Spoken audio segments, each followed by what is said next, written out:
পাশে থাকতে পারি আমি। আর আপনার 3টি মেয়ে আছে, মনে করবেন আজ থেকে আমি এবং আমার সাথে যারা আসছে সবাই আপনার ছিল। একটি সংবাদের সূত্র ধরেই জন্ম নিল এক অনন্য মানবিক উদ্যোগ। পিআইবি ৭১-এ প্রচারিত খবরটি নজরে আসে সিংগার কলেজ ছাত্রদলের সাবেক যুগ্ম আহ্বায়ক ফয়সাল গাজীর।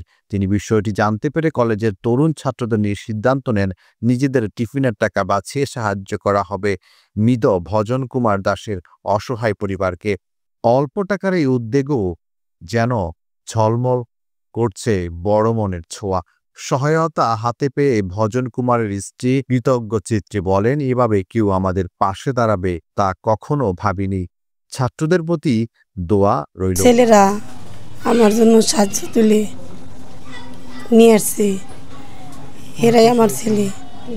টিফিনের টাকা বাঁচিয়ে আমার জন্য খাবার নিয়ে আসছে আমার সন্তানরা। আমি অনেক খুশি। স্থানীয়দের চোখে এটি এখন এক দৃষ্টান্তমূলক কাজ, যেখানে তরুণরা রাজনৈতিক প্রতিযোগিতার বদলে মানবতার প্রতিযোগিতায় নাম লিখিয়েছে। ফয়সাল গাজী বলেন, শহীদ প্রেসিডেন্ট জিয়াউর রহমান দেশ গড়ার জন্য কাজ করেছিলেন নিজের হাতে।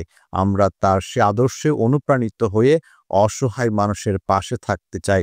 দেশের উন্নয়নে তরুণদের ইতিবাচক ভূমিকা রাখতে হবে ইনশাআল্লাহ। ভিডিও দেখেছিলাম, তো তার সাথে সাথে আমরা এখানে আসার চেষ্টা করি এবং দেখি যে এই আমাদের মা, সে কত কষ্টে জীবনযাপন করতেছে এবং তার পরিবারটা খুব সমস্যার ভিতরে পড়ে গেছে। তো আমরা সিংগার সরকারি কলেজ ছাত্রদলের পক্ষ থেকে আমরা এখানে আসলাম এবং তার জন্য কিছু সামান্য উপহার নিয়ে আসলাম।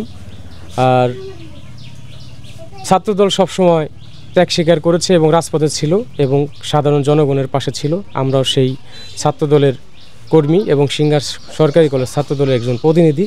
আমরাও এই মায়ের পাশে আছি এবং সামনেও থাকবো ইনশাল্লাহ। বললাম যে তাদের দিন অনেক কষ্টে কাটছে, তাই আমরা উদ্যোগ নিলাম যে আমরা সবাই মিলে টিফিনের টাকা বাঁচিয়ে মায়ের জন্য কিছু উপহার নিয়ে যেতে পারি কিনা। এটা আসলে আমাদের একটু ছিল, আমরা নিয়ে আসছিলাম এটা আমাদের ফয়সাল ভাইয়ের উদ্যোগে। এই ঘটনার মাধ্যমে প্রমাণিত হলো মানবতা এখনো বেঁচে আছে তরুণদের হৃদয়ে।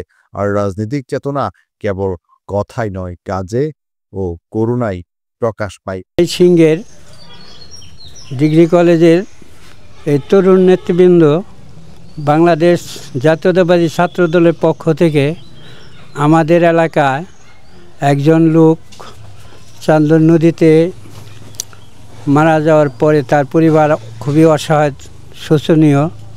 তারা যে উদ্যোগ নিছে এটা খুব সুন্দর, ভালো। আমরা বর্তমান নেতৃত্বে তরুণদের বিশ্বাস করি।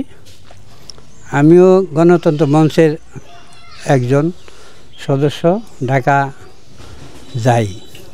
তা আশা করি ছাত্রদের উদ্যোগটা খুবই ভালো। আমাদের এলাকার পক্ষ থেকে আমি তরুণ ছাত্র নেতৃবৃন্দকে ধন্যবাদ জানাই।